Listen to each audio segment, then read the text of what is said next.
ugliest objection to The Caretaker is that it is too theatrical, which is hardly surprising given that it was adapted from a play by Harold Pinter. Still, theatrical adaptations can run the gamut from the overly reverential to the barely deferential, so the fact that we are acutely aware of the writing and performances suggests there is something unusually direct in the adaptation. Put simply, the film seems to have been made without concern for cinematic expectations in an effort to see how far stagey conventions could be pushed. A three-character play set almost entirely in a shabby row house, The Caretaker, also known as The Guest, centers on mild-mannered Aston, Robert Shaw, who befriends a homeless crank, Mac Davies, Donald Pleasance. The latter quickly runs afoul of Aston's brother Mick, Alan Bates, who seems to enjoy sadistic gamesmanship for its own sake, and who has no patience with Mac. When we learn that Aston's mild manners result from an unspecified treatment for mental disturbance, he arouses some pity, though whether that or any of the other details about the characters are remotely believable is another matter.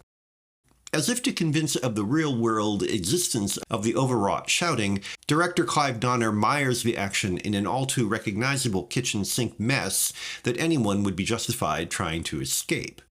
The row house registers as an unpleasant objective fact to be sure, but Aston, Mac, and Mick do not so much interact with it as rattle around in it.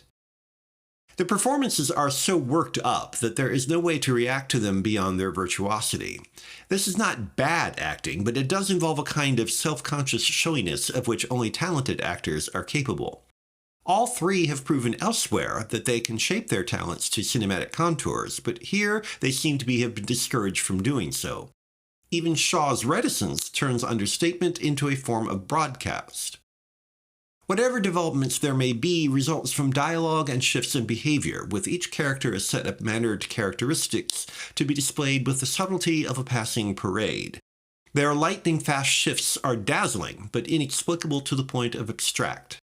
There must be something going on for all the fireworks, but we have to be content with intermittent relief from the grimy surfaces, with egregiously flashy verbal demonstrations like Mick's race through the history of Western decorative arts, that work more as angry young conceits than clarification.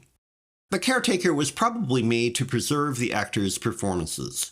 Given that all three have already passed, we should be grateful for the record, but we are still left to ask exactly what is being preserved. There really is not all that much going on between these three.